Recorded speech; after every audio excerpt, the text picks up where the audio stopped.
Hey everyone, welcome back with Beano Mag, where today we are going to once again continue our playthrough of Mortal Kombat Deception. We're doing a little bit of that arcade mode action. Gonna do some Sub-Zero. Like I said, I'm gonna do probably all the ninjas, we'll see. Maybe I'll save one for Armageddon or something like that, you know how it goes. But first off, we gotta go against, Boobs McGee here, putting her ass up, of course. That's just kind of what they did around this time with the girls in MK, though. So I guess I shouldn't be too harsh on them. I mean, half of these girls, they fight with their boobs ready to freaking pop out of their tops. Probably some sort of, defense mechanism and stuff like that. Look at Sub-Zero grab a big hold of them. But, jokes aside, I think it's about time we talk about a little bit of Conquest and stuff like that. And I wanted to do voiceovers for Conquest mode, but there was just too many cutscenes, and I had to rush like all the things I said and what I wanted to say and stuff like that. And there's a lot of cool stuff about Conquest mode. It's the most mysterious mode, in my opinion, was the Deception one. Armageddon's kind of close just because of all the beta content we've seen. Like Taven with an arrow, him carrying his sword around the whole time. Lots of little interesting details and whatnot. But I think with Deception, especially that starting village, it always stuck in my head. The starting village of Conquest. There's so many secrets and mysteries about it. Like, it has to be an unfinished area, because it seems like it's weird. Even though it's the first area, there's just so much that seems so incomplete about it. And it seemed like they wanted to do more with it. And you have to wonder, like, obviously, once you leave the village, that's a tutorial area. So once you leave it in Conquest mode, you can never go back. And it makes me wonder if that was planned to be able to come back at some point, and like all the NPCs would have been older and whatnot. But it's really a shame. It would have been really cool, It would have been nice to run into APEP again. And it's really cool that the Crip guy in MK11, I guess his name is just Descendant of APEP, which is a really cool nod to, APEP, a very small character in the grand scheme of things in the MK lore. But of course, because it's modern Mortal Kombat, everybody has to die. So, I mean, the Descendant of APEP and like the DLC, what was it called? I want to say Aftermath, but I don't think that's right. But it's the DLC with Shang Tsung, Nightwolf, that whole ordeal where Kronika, gets her butt smacked yet again, despite being able to manipulate time. But yeah, of course, that's also like they go into the Shaolin traps and stuff like that, and they find the Descendant of APEP. He did not end up making it. He ended up getting killed in the Shaolin dungeon traps. But the timeline restarted. But it's just weird that like we've gotten accustomed to everybody just kind of dying all the time. But back to the Conquest Village. I mean, there's the ninja star that the kid who gives you, the brother of the sleeping kid gives you after you wake up his brother, and he gets to start doing his chores and stuff like that. Never used. There's a whole bunch of keys to stay in your inventory after you leave the village that you can never use again. It seems like there's a few plot lines, like the Shaolin Temple was something that you could actually enter Aspasia or something like that, or Epica. What the hell am I thinking? It's Epica. He did a deep dive into the code of Mortal Kombat Deception, and he found out that where you find a chest on the side of the Shaolin Temple, it's actually, the chest is blocking a door that you were meant to open at one point. There's nothing in there really. I don't even think there's anything at all in there, but a room does load and it does exist. But unfortunately that room is blocked off, and honestly they make a big deal about entering the Shaolin Temple and stuff like that in the village. And it's one of the few times when Shujinko, when he talks to somebody, he actually talks back to them. That's not like a story mode cutscene or anything like that. So there's a whole bunch of that too. There's a lot more cutscenes of Shujinko having full-on conversations with people, rather than just you talk to them and they say a one-liner type thing. So I don't know if that was something I also planned to do early on, but there's a lot of mystery surrounding Conquest in that village in particular. A lot of people speculated that the Ninja Star, because there was a canceled, you can see in the concept art, there was a canceled Quan Chi realm meant for Conquest, and who really knows what it was supposed to be for, because I don't think it doesn't really fit the mythos of like the rest of the game. That may be why it was cut.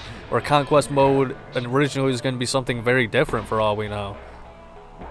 It's tough to really say what the deal is and why Quan Chi's realm was canceled, as they didn't really go into specifications as to why.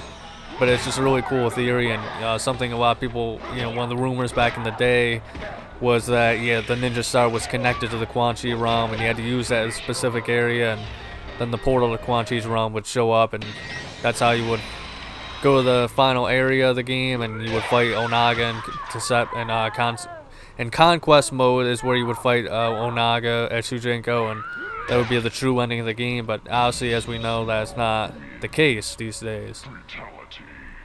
So, lots of just cool mysteries surrounding Deception's Conquest, and like I said, it just feels like there's a lot of stuff that went unused and unfinished, and that's just how it is when it comes to games. Especially around this time with the Mortal Kombat games. I don't think any of them really got finished to the degree that they should have been. Even Deception, obviously. Although Deception is obviously the most complete of the games. And I think I'm fighting the same exact arcade ladder as I did with Ermac the last time. That's pretty crazy. I'm gonna have to make sure it's something different for my next playthrough. But you tell me, do you guys think that the Deception area, the village, was just unfinished? Do you think that it was intentional just to kind of bug players and give them secrets and give them something to speculate about? As you know, Ed Boon is very famous for that kind of stuff. Red herrings. But I don't know, I think it would have been really cool if all those ideas would be realized and stuff like that. Also, I think Unchained, like I think all the characters they added in that game, which is like the PSP version of Deception, I believe that they were all planned at one point to be a part of like the original Deception. So like Frost, Jax, Blaze, and I can't remember, Katana was the fourth person. I think that would have been really cool to have them in Deception, the base game as well. And also we did get Shao Kahn and Goro in the GameCube version, which was really cool. But I wish we kind of just had all the characters in all versions, but obviously, that wasn't a possibility there. But I don't know, if the game got delayed just a little bit longer, maybe that would have been the case. Maybe it would have been better overall, but I don't know. Tough to say. Midway in general was in a lot of turmoil at the time, and eventually would close due to poor business practices. But, just a lot of different stuff there, unfortunately, that caused the closing of Midway. And we got Another Realm Studios, and it was a pretty good thing at first. And, MK1, MK9, MK11 I really like. MK10 I wasn't a big fan of. MK1 I haven't really played, but I'm not really interested in it. It looks like it is pretty bad and was really rushed, so I'm not really too interested in checking that out at any sort of point, but man, Noob is giving me the business. But I don't know, overall, it probably worked out better that we got NetherRealm Studios. I just wish we would get the PS2 Legacy Collection. Although I can play these anyway, so I guess it doesn't really matter. Plus, I can play them better, because, it'd be cool if, like, Shaolin Monks had, like, an online mode. But, obviously, I can play as, like, the canceled characters, and they're not going to add anything new into those games. It's just going to be straight-up ports, but it would be really awesome if we could get the PS2 Legacy Collection. Any excuse to play those games, I'd buy it. I'd officially have, the right stuff that I would need, but I'm probably going to be long done with all my PS2 playthroughs of the Mortal Kombat series before that ever happens. But I am interested in the Legacy Collection. I was never the biggest fan of the classic MK games, but it's something I'm a little interested in, I'm not going to lie. Especially the online stuff and having all the different versions. Maybe I can do some online fights with my bros or whatever like that. Let you guys see me get my butt smacked, because I'm not very good at those games at all. But I could probably, if I trained enough, I could probably honestly if I had the time, which, you know, maybe I'll have the time in a little bit, but if I had the time to train, I would actually be able to at least beat the basic arcade mode. But that said, thank you so much for watching. If you enjoyed, make sure to like and subscribe. Check out next week's episode on Fighting Friday. But above all else, please remember to have a nice day. On his way to the rendezvous point with Raiden and the others, Sub-Zero was ambushed by a band of Tarkatan warriors in the living forest. He tried to outrun them, but there were too many. He was quickly surrounded.